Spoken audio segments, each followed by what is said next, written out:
Ya, arrancamos. Eso tú lo cortas ahorita, déjalo grabando ahí. Eso es lo que te estoy diciendo. Amén. Vamos a dar un estudio donde la casa de nuestra abuela Brígida, la abuela Brígida. Y vamos a tratar el tema de la salvación. Dios, tendrán que leer. La salvación. Y vamos a iniciar con una pregunta. ¿Qué tenemos que hacer para ser salvos? Arrepentido y convertido. Siga, hermana, gracias. ¿Qué tenemos que hacer para ser salvos? Oh, dice la palabra que busquemos los reinos, los cielos y su justicia y que lo demás será añadido. Esté obediente. Obediencia. Nacer de nuevo. Nacer de nuevo. ¿Y Luisa, Paulina? Buena pregunta, buena respuesta. Entonces podemos preguntar prácticamente la misma pregunta, pero con otras palabras, podríamos decir. ¿De qué modo es que somos salvos los cristianos?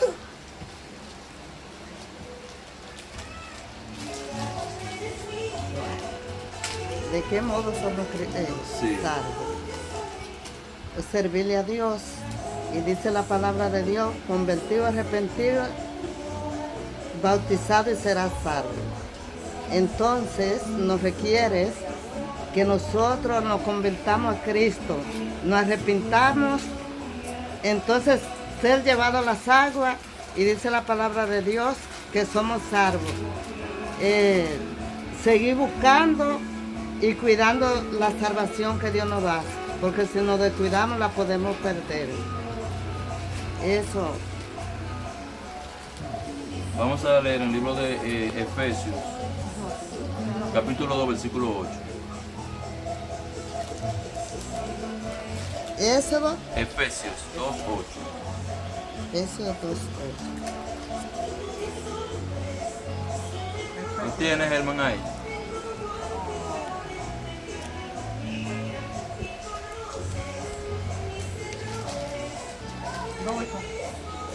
Amén, dice. Tiénelo. Efesios después de...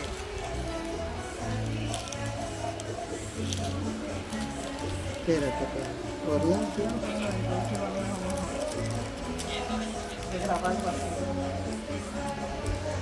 Es que... Amén. Amén.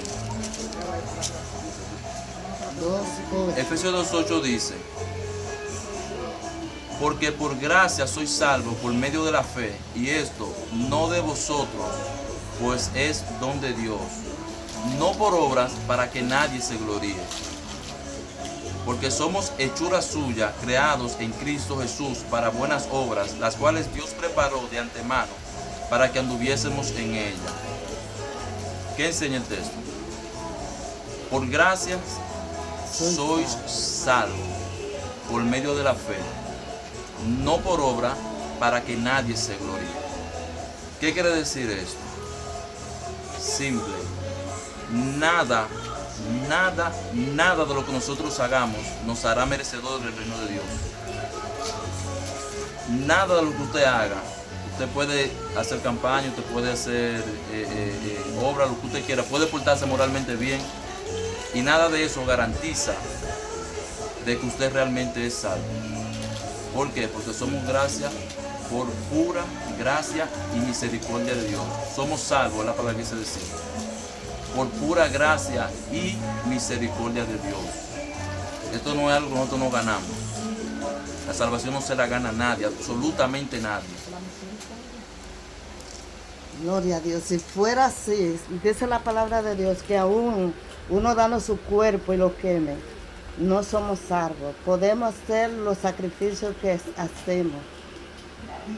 Si no, es por gracia que el Señor tuvo misericordia y dio su unigénito para salvarnos a nosotros. Y así somos malos que lo despreciamos. Y muchos todavía no creen en esa palabra que Dios nos dejó escrita, que son hoy, ayer y para todo el tiempo. Y ni así muchos no lo creen. Dichosos y bienaventurados somos nosotros que hemos llegado ya a los caminos del Señor y hemos creído por fe. Y que el Señor siga aumentando cada día más nuestra fe para poder seguir hacia adelante. Y los que no han venido a los pies del Señor, que también puedan llegar y que puedan reconocer el misterio de Dios que tiene para cada uno del mundo, que no es para nosotros nada más, todo aquel que lo acepte. Amén. Vamos a buscar en el libro de Romanos, capítulo 8, versículo 30 en adelante.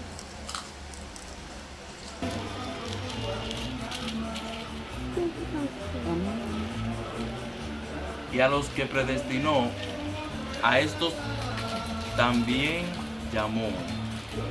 No, desde el versículo 29 vamos a leer, del 29 en adelante. Porque a los que antes conoció, también los predestinó para que fuesen hechos conforme a la imagen de su Hijo, para que Él sea el primogénito entre muchos hermanos. Y a los que predestinó, a estos también llamó. Y a los que llamó, a estos también justificó. Y a los que justificó, a estos también glorificó. ¿Qué pues diremos a esto? Si Dios es por nosotros, ¿quién contra nosotros? Vamos a dejarlo hasta ahí. El versículo 29.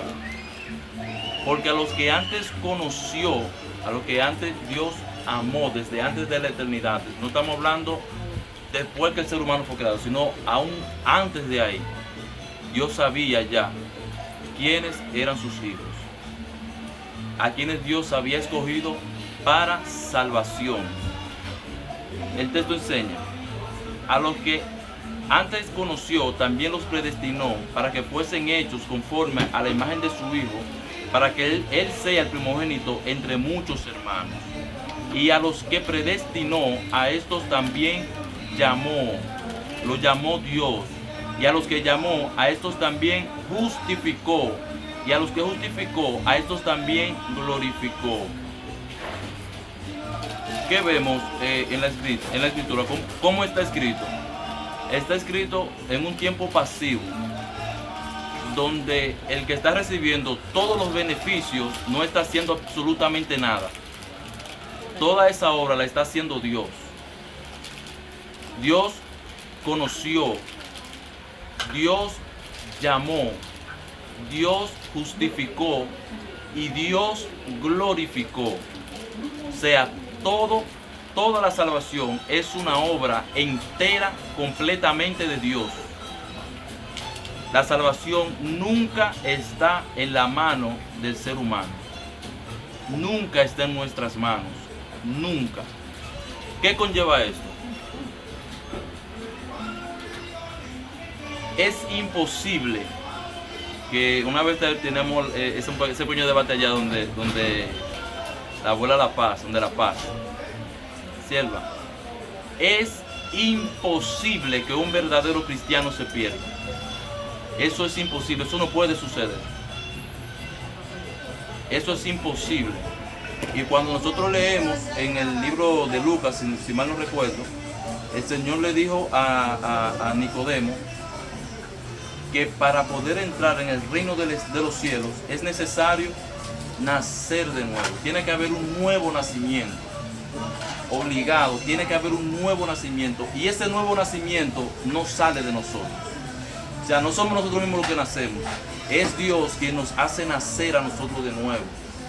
Y aquí surge otra pregunta. ¿La salvación que Dios nos da a nosotros es pasajera o es eterna? Es eterno. Salvación y vida eterna. Esto dice la Escritura. ¿Qué pasa? Que cuando usted nace de nuevo, que nace del Espíritu Santo, es imposible que usted vuelva a morir. Eso no pasa. Es vida eterna. Es eterna. Es vida completa, eterna, por toda la eternidad.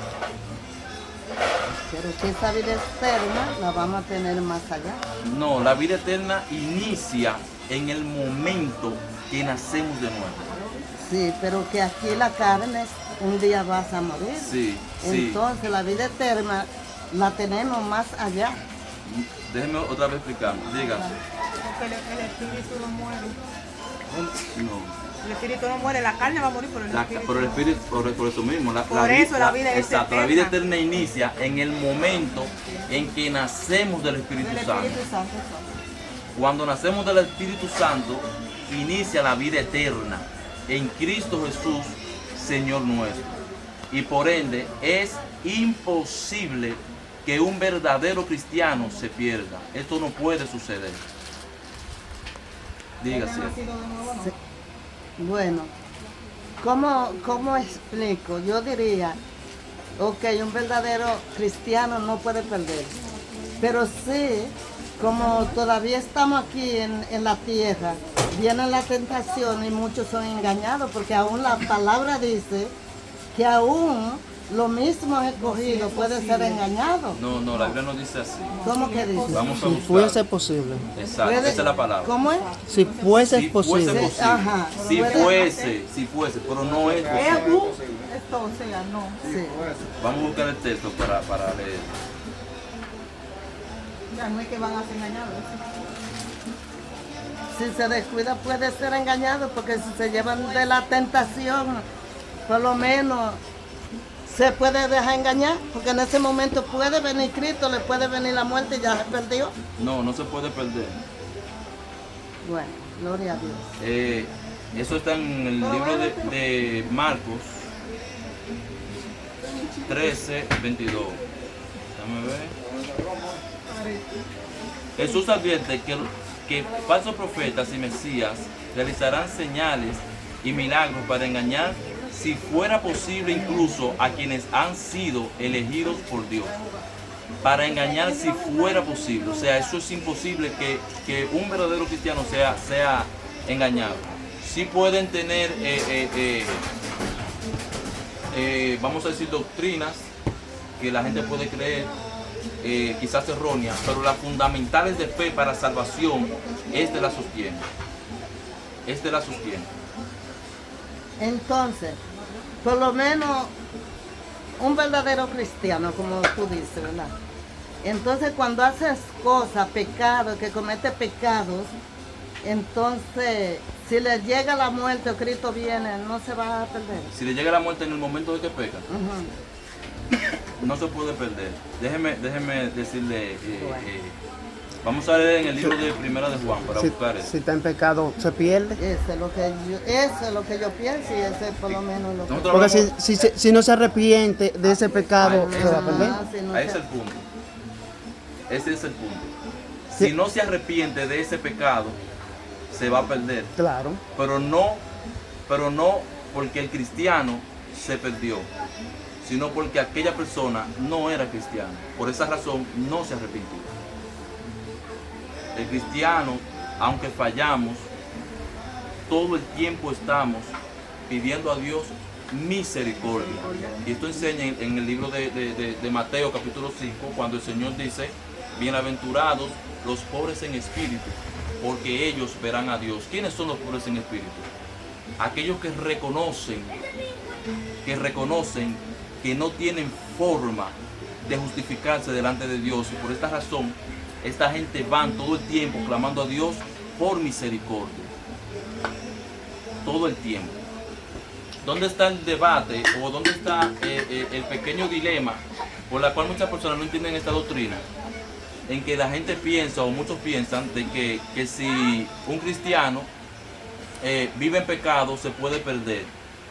Aquí hay algo que tenemos que aclarar, y eso está en el mismo libro de Efesios. Jesucristo dijo, por sus frutos os conoceréis. Por sus frutos os conoceréis. Los van a conocer por sus frutos. El que yo diga que yo soy cristiano, eso a mí no me hace cristiano. El que alguien diga que nació de nuevo, eso no significa que esa persona realmente nació de nuevo. Lo que evidencia que una persona es cristiana es el fruto del Espíritu Santo en su vida. Por lo tanto, los verdaderos cristianos todo el tiempo están buscando agradar a Dios. Aquellos que viven en su pecado, aunque afirmen que son cristianos, están simplemente engañados. Esas personas realmente no lo son. Y esto también lo enseña el Señor Jesucristo en el libro de Mateo. Vamos a buscar Mateo 7, capítulo Mateo capítulo 7, versículo 21.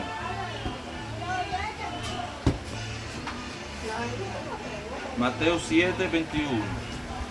21, 22 y 23. No todo el que me dice, Señor, Señor, entrará en el reino de los cielos, sino el que hace la voluntad de mi Padre que está en los cielos. Muchos me dirán en aquel día, Señor, Señor, no profetizamos en tu nombre, y en tu nombre echamos fuera demonios, y en tu nombre hicimos muchos milagros. Entonces les declararé, nunca os conocí, apartaos de mí, hacedores de maldad. Oye la palabra que él dice en el versículo 23. Nunca os conocí. O sea, no era que ellos eran de Dios y luego dejaron de ser de Dios.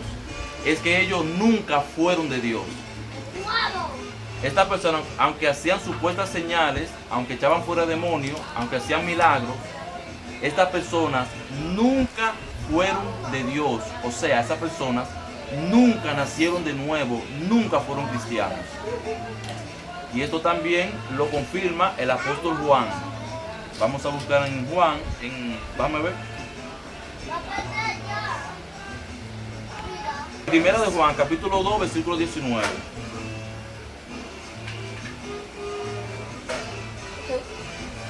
Primera de Juan 2, 19. Leemos desde el 18 en adelante. Hijitos, ya es el último tiempo, y según vosotros oísteis que el anticristo viene, así ahora han surgido muchos anticristos. Por esto conocemos que es el último tiempo. Dice el versículo 19, salieron de nosotros, o sea, estaban en la iglesia ellos, pero no eran de nosotros. Porque si hubiesen sido de nosotros, habrían permanecido con nosotros.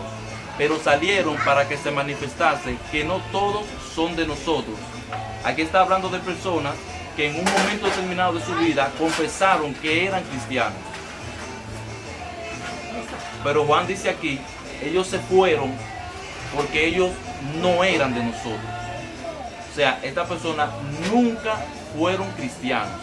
No es que ellos eran cristianos y luego dejaron de ser cristianos. No, no fue eso. Es que aunque ellos estaban dentro de la iglesia confesando que eran cristianos, alabando a Dios, orando, adorando, realmente estas personas nunca habían nacido de nuevo. Y por tal razón, esas personas se van y se pierden. O sea, no es que eran cristianos, otra vez enfatizo, y luego dejaron de ser cristianos. No, no es eso. Porque ellos confesaron con su boca que eran cristianos, pero en su corazón realmente nunca nacieron de nuevo. Nunca hubo una transformación, nunca hubo un cambio. Nunca hubo un cambio. Y por esta razón estas personas se van. Y esto es lo que Jesucristo dice en el libro de Mateo que leímos. Yo nunca os conocí, apartaos de mí, hacedores de maldad. Otra vez, no era que Dios lo conocía. Y esta palabra, conocí, no está hablando de que Dios sabía qué personas eran, o si era fulano, o era perecero. No, lo que está hablando aquí el Señor es de intimidad, conocimiento de intimidad. Cuando vamos a la Biblia, por ejemplo, esta palabra se usa varias veces. Por ejemplo, cuando dice, y conoció Abraham a Sara, intimidad. Conoció Abraham a Sara. Conoció Isaac a Rebeca, su mujer. Conoció Jacob a Lea, esta palabra que se utiliza ahí en el libro de Mateo, conocí, se trata de eso, de una intimidad, de algo íntimo con una persona. Tú sabes que la iglesia es, ¿cómo se dice la palabra? Ilustrada, o no recuerdo la palabra exacta, se me fue la palabra. Pero se usa la iglesia como la esposa, como la novia de Cristo, preparada para casarse con Cristo, para desposarse con Cristo. Entonces la iglesia, por ende, tiene intimidad con Cristo, la verdadera iglesia. Entonces Jesucristo, cuando menciona esto, no es que Dios no conoce a toda la gente del mundo, Dios conoce a todo el mundo. Es que estas personas que estaban dentro de la iglesia nunca tuvieron intimidad con nuestro Señor Jesucristo. Por eso el Señor dice, yo nunca os conocí, apartaos de mí, ustedes no son de los míos. ustedes no son de los míos. Y sobre el tema de la escogencia también, que hay muchas personas que creen que ellos deciden seguir a Dios. O sea, yo decidí seguir a Dios. Esto en cierta medida es verdad, pero realmente es Dios que nos escoge a nosotros. Y por esta razón nosotros empezamos a buscarlo a Él. Porque la Biblia enseña que nosotros estábamos muertos en nuestros delitos y en nuestros pecados. Entonces Dios es quien escoge, Dios es quien saca a los salvados para salvación, para que estas personas sean salvas. Los que no son de Dios simplemente no escuchan la palabra de Dios y la rechazan. Los hijos de Dios escuchan su palabra y le siguen. Y le siguen. Esto lo enseña el libro de Lucas, creo que es. Pueden hablar, no me dejen hablar solo. Que yo veo que todo el mundo está callado, nadie participa. Él lo dice muy bien. Vosotros no amáis porque yo lo amé primero. Exactamente. No, nosotros amamos a Dios porque Él nos amó primero. Él nos dio su amor primero y por eso nosotros aprendimos a amarlo a Él. Jesucristo lo dice. Déjame ver. Entonces, avísame. Ya. Entonces vamos a leer en el libro de Juan, capítulo 15, para terminar, versículos 15 y 16. ¿Qué dice el versículo 15? Ya no os llamaré siervos, porque el siervo no sabe lo que hace su Señor. Pero os he llamado amigos, porque todas las cosas que oí de mi Padre os las he dado a conocer. Y dice el 16 aquí es, no me elegisteis vosotros a mí, sino que yo os elegí a vosotros. Y os he puesto para que vayáis y llevéis fruto, y vuestro fruto permanezca, para que todo lo que pidiereis al Padre en mi nombre, Él os los dé. Esto os mando, que os améis unos a otros. Aquí cerramos. El versículo 16 lo deja bien claro. Nosotros buscamos a Dios, es una realidad, pero porque Él nos buscó primero. O sea, no fue que nació de nosotros buscar a Dios. Esto no sale de nosotros, porque la raza humana es una raza caída y está muerta en sus delitos y pecados. Por naturaleza el ser humano se inclina a lo malo. Esto lo enseña Génesis. El corazón del hombre es de continuo al mal. El hombre por sí mismo nunca busca a Dios, nunca. El que busca a Dios es porque Dios hizo una obra en su corazón y lo resucitó, le dio vida para que entonces buscara a Dios.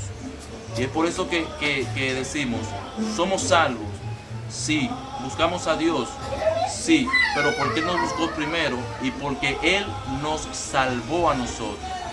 Ya un próximo tema, porque también es un tema de mucho debate, porque hay gente que dice que entonces Dios es arbitrario o Dios es tirano, que Él agarra y salva a 2 o 3 y a los demás los manda para el infierno, porque no entienden esa doctrina. Pero ya se lo vamos a dejar para otro estudio. Lo tenemos en Q ahí y hasta está grabado ya para que sepamos qué podemos estudiar en el próximo estudio. Amén. Amén. Ay, santa aleluya. Nos vemos.